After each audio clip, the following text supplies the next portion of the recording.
Andra me share mo boss nsembia ekokoso ewo Ghana meka na chese unama weni adam ho so ye na this particular thing no I've heard a lot of reports from Tema na wo mo ayede ayomunia wo mo ye mba na metro location kra saa de we esiye ansa ne beto aso na subscribe na click the notification bell no and no end that screen so say we hear the latest news via ba wonsa ebeka. I really had to go into this matter because wo bia wo ban me pa ye de ade we eye no na ema nipa kunu wo bohu nipa kunu bohu na etu ni wie ye no I think last 2 days or the last 3 days we be notice am man share that impost e wo me channel ne so that particular day because asem no etu nipa kunu ema mitu ka ekọ nipa kunu ho ene nipa kunu ekọ twetwe nkomo ma nipa kunu de wakan ni ano wo de etu menim 2 days ni midimenia to form. I've also heard similar stories from so far over 3 nipakuna meka no asem oka ho a so far no be 4 ladies a wo muni na the same story na asem ni embrantie bi aboera tema na ade ambrantie no wo mo eye se eye duro eno mo use se den yo wo bi enim but it's like they are using some charm to hypnotize ladies. Now, stories na matini na ni na the same, and the same kind of similar. Now, out of the 4 stories I'm matching, 3 of them is here. Ewo say unim tema very well unim community 11, and sana obe do medas traffic lights ono. Aha, community 11. Unse kwan bi da ho, and sana obe do medas traffic lights no. Sam ekwan bi da ho 3 of them eho na esiye na 1 of them esiye ewo close to Chemu Senior High School Community 4 ninia eyetema na embranche we nia de wo moye ana emba na meni omunia akasa no de wempo ye emba na asebe wo mo aba out abekasa afa ho no de akoye se embranche ne ye ne se wo mo ewe duro bi na womu hu oba omunina it happened around 7 in the evening. Around 7 in the evening. Now when sa come to 11 area outside now when set them there by 7 there eya na microphone sheda entwem wo kwan ho sa wo bi twem a na chese ba connect in the car mu. It is come to 11 area na sa de this year by 7 no na microphone sheda entwem sa but ho sa place no asori bebre e wo ho churches are around ho no wo munina by 7 no na afiansa ebi mo apon a wo mako meeting on the churches be wo their Monday members be beba meeting ebi Monday kwa afo mo beba meeting Tuesday na ushers for meeting na chese o mako meeting na wo mo apon wo mo ameni o mo kasa ne a wo mo yankrofo asebe asori o mako asori meeting bi a wo mo apon a wo mo kofie anase afiansa wo mo kwa asori meeting no na ade we eto wo mo na ade a eto omunini embrantie no so far the 4 stories I've heard ne say embrantie fine wo mo ho fe a wo mo te kam na embrantie na wo mo te kam no be mo say mienu atie nim e na ba ko tie echi ana mienu tie nim e na mienu nso atie echi na fine guys so far the ladies who have spoken with me no mo say embrantie ne de wo mo ho fe fine guys unfe nsusu wo mo na wo mo kra eye private car Momu do nchen a obo say de omo be kan say oh ye pese ye ma lift like asin omo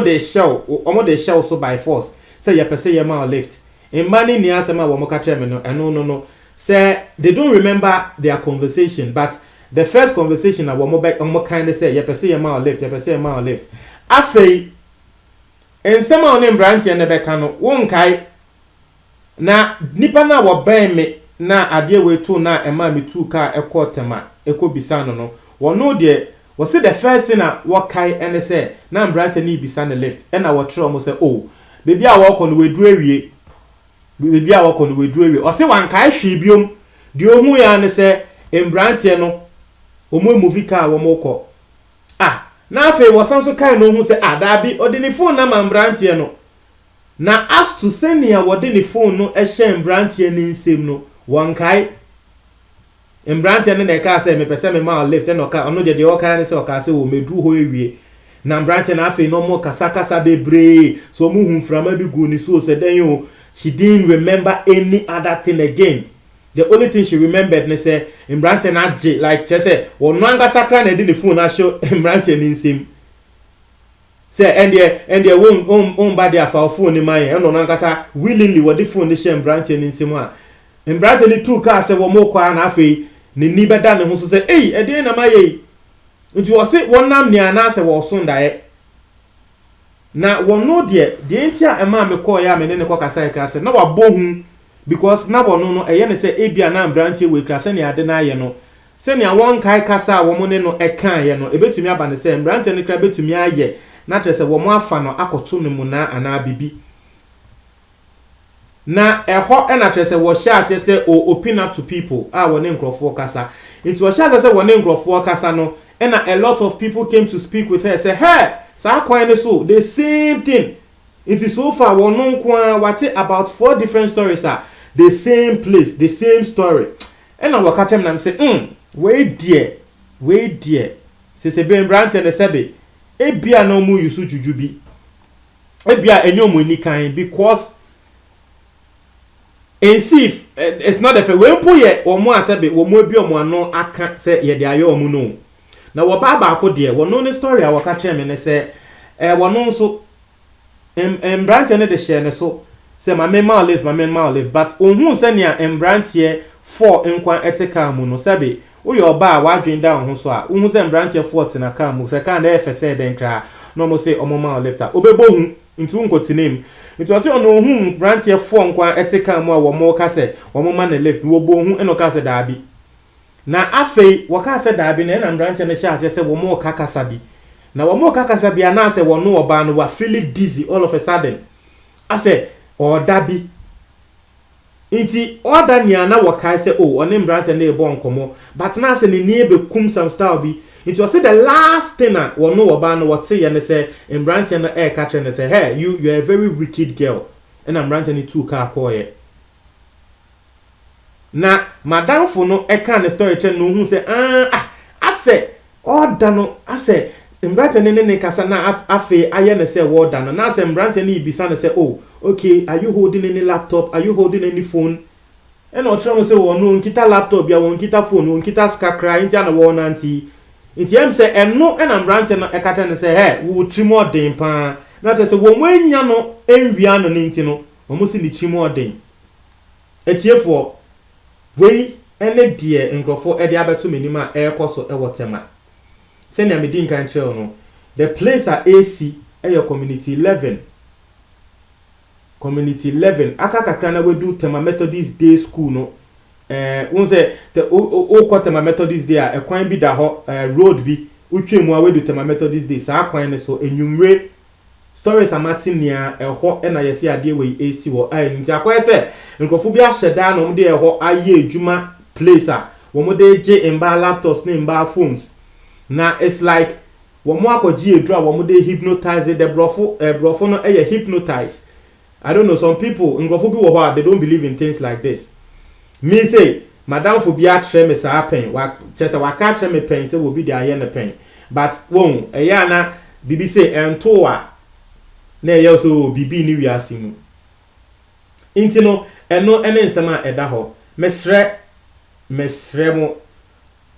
senya mi di make no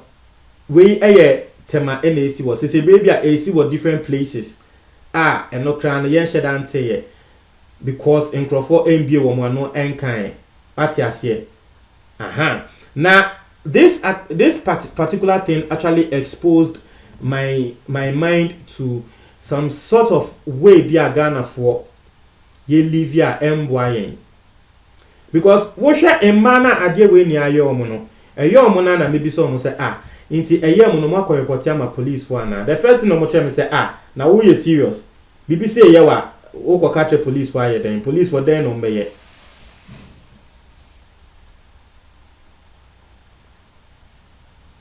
police